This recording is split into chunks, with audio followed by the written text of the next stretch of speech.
Hmm. Hi everyone, has a big update. NTA ने अभी अभी अपनी ऑफिशियल वेबसाइट पर एक प्रेस रिलीज किया है रिगार्डिंग नीट 2026 पेपर लीक। अब ये जो वेबसाइट है दैट इज neet.nta.nic.in और बहुत सारे पोर्टल्स ऐसे हैं, बहुत सारे न्यूज़पेपर आर्टिकल्स इस पॉइंट ऑफ टाइम पर ये बोल रहे हैं कि नीट 2026 का जो पेपर है वो लीक हुआ है। और बहुत सारे लोग इस चीज़ से अंदाज़ा लगा रहे हैं कि बेटा जी आपका जो पेपर लीक होने की वजह से ही cut off is just like NEET 2024, यानी कि हाई कट ऑफ गई है। सो उसी को रिगार्डिंग आपके एनटीए ने क्या किया, एक प्रेस रिलीज किया है जिसमें उन्होंने बताया है कि जो पेपर लीक हुआ है उसके रिगार्डिंग उनको खबर हुई थी।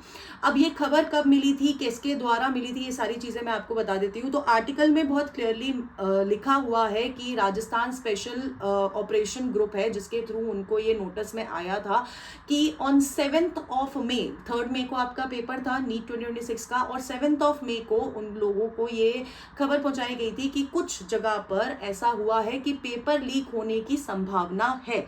बट इसके रिगार्डिंग अभी वो बहुत क्लैरिटी से नहीं बोल सकते हैं, बट उन्होंने ये चीज बहुत क्लियरली मेंशन करी है। उन्होंने 4-5 पॉइंटर्स दिए हैं, जिसमें पहले पॉइंटर में उन्होंने बोला है कि यार 3rd मे को जो आप लोगों का पेपर हुआ था वो बहुत ज्यादा सिक्योरिटी के साथ किया गया था। इनफैक्ट जो पेपर था वो अपने सेंटर्स पे इन्विजिलेटर्स के पास एक ट्रैक करते हुए ही भिजवाया गया था, प्लस सीसीटीवी असिस्टेड आपके सारे सेंटर्स थे, है ना। सारी चीजें बहुत सिक्योरिटी बेस्ड बनाई गई थी। और इनफैक्ट जहां पर भी आपका पेपर हुआ था वहां पर आपके 5G जैमर्स लगा दिए गए थे, यानी कि इंटरनेट की सुविधा उन्होंने बिल्कुल कम कर दी थी।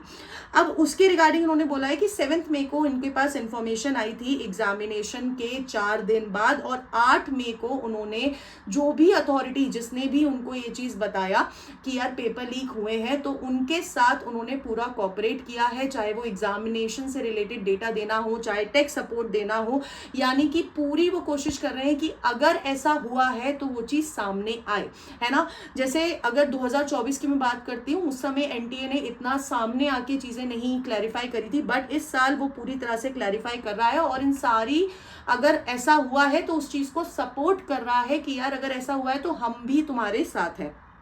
प्लस बहुत क्लियरली उन्होंने ये चीज बोला है कि ये चीज अभी भी अंडर इन्वेस्टिगेशन है, और जो पूरे के पूरे जो फैक्ट्स है, जब एजेंसी जिस भी एजेंसी के थ्रू ये इन्वेस्टिगेशन हो रही है वो जैसे ही सामने आएंगे आप लोगों को भी बता दिया जाएगा। एंड एनटीए पूरी तरह से ये समझता है इस पॉइंट ऑफ टाइम पर कि अगर पेपर लीक हुआ है तो इतना बड़ा पेपर कंडक्ट कराना, 22 लाख कैंडिडेट, 22.79 लाख कैंडिडेट जिन्होंने पार्टिसिपेट किया था आपके एग्जामिनेशन में, तो बहुत सारे कॉन्सिक्वेंसेस हो सकते हैं। बट जैसे ही ये चीज कंफर्म होगी तो उन्होंने बहुत क्लियरली बोला है कि नेसेसरी स्टेप्स लिए जाएंगे। ऐसा नहीं है इस चीज को बीच में ही छोड़ दिया जाएगा या अवॉइड कर दिया जाएगा, नेसेसरी स्टेप्स लिए जाएंगे। बट अभी तक ऐसा कुछ भी फुल्ली फाइनल नहीं हुआ है, इन्वेस्टिगेशंस चल रही है।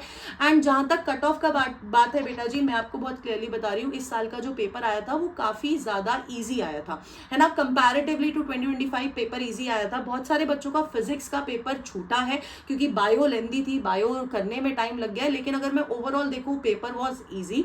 एंड इंपॉर्टेंट चीज ये है कि इसलिए 2024 जैसी कट ऑफ, 2024 में कट ऑफ गई थी 652, इस साल जो हम लोग एक्सपेक्ट कर रहे हैं वो कट ऑफ एक्सपेक्ट कर रहे हैं 620-25 के अकॉर्डिंग आपका कट ऑफ एक्सपेक्ट कर रहे हैं। तो it is not like 2024, but अगर ऐसी स्पेक्यूलेशन है तो एनटीए बिल्कुल आप लोग के साथ है। बाकी आप लोग मुझे कमेंट्स में बताओ कि आपका क्या कहना है ऑन दिस पर्टिकुलर नोटिस।